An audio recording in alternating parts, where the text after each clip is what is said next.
আসসালামু আলাইকুম, সবাই কেমন আছেন? আশা করি সবাই ভালো আছেন, আমিও ভালো আছি। এই দেখুন, আমি এসে পড়ছি করলার ক্ষেত দেখতে। করলা ভাজি আমার অনেক পছন্দ, তাই আমি করলা ক্ষেত দেখতে এসেছি। এই ক্ষেতটা বেশ বড়। এই ক্ষেতে মালচিং পদ্ধতিতে করলা চাষ করা হয়েছে। মালচিং পদ্ধতিতে চাষ করলে শ্রম কম লাগে, সারও কম লাগে, তবে ফলন অনেক বেশি হয়। এই জন্য মালচিং পদ্ধতি অনেক জনপ্রিয়। এই ক্ষেতে মালচিং পদ্ধতিতে করলা চাষ করেছে। দেখুন, প্রচুর করলা হয়েছে। গাছের করলাগুলো বাতাসে দুলছিল। এটা আমার খুব ভালো লাগছিল। এর আগে আমি জানতাম না করলা কিভাবে চাষ করতে হয়। এখানে মাচা ভর্তি করলা। করলায় কিন্তু অনেক উপকার আছে, আপনারা জানেন? আমি কিন্তু শিখছি এগুলা। মোর কাছ থেকে শুনে শুনে আমি এগুলা শিখছি। করলা ভাজি হিসেবে খাওয়া যায়, ভর্তাও খাওয়া যায়। এটা মাছ দিয়ে হালকা ঝোল রেখে রান্না করা যায়, তবে আমার ভাজি বেশি পছন্দ। করলা খেলে ডায়াবেটিস কমে, এটি প্রেসার নিয়ন্ত্রণে রাখে। করলা খেলে কৃমির উপদ্রব কমে।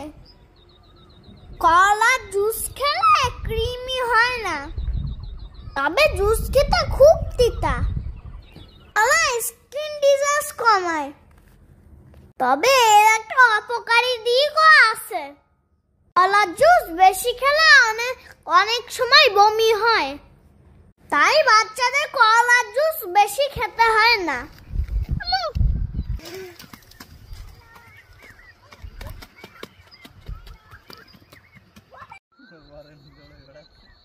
এটি রোগ প্রতিরোধ ক্ষমতা বৃদ্ধি করে, ক্যান্সারকে প্রতিরোধ করে, এটি রক্ত পরিষ্কার করে। করলা ওজন কমাতে সাহায্য করে। করলা খেলে অ্যালার্জির সমস্যা দূর হয়।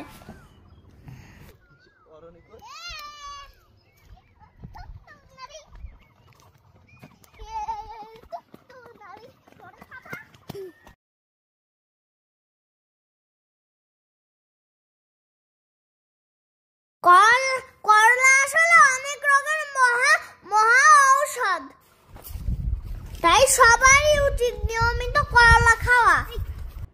ওই তো 1-2 দিন পর পরই করলা খাই। করলা আমার প্রিয় সবজি, কিন্তু আমার ছোট ভাই আর আপু একটু করলা খায় না। ওরা করলার উপকারিতা বোঝেই না। ওদের চেয়ে আমি অনেক জ্ঞানী।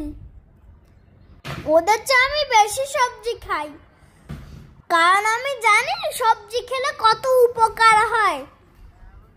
ওরা এগুলো জানেও না, মানেও না। দেখুন করলা ক্ষেতটা কত বড়। সুন্দর করে মাচা করে করলার গাছগুলো উঠিয়ে দিয়েছে। গাছ মাচার উপর উঠে হাজার হাজার করলা ধরেছে। এখান থেকে চাষিরা 2-3 দিন পর পরই করলা উঠায়, তারপর সেটা বাজারে পাঠিয়ে দেয়। তারপর আমি আর সেটা কিনি, বাসায় এনে ভাজি করে খাই।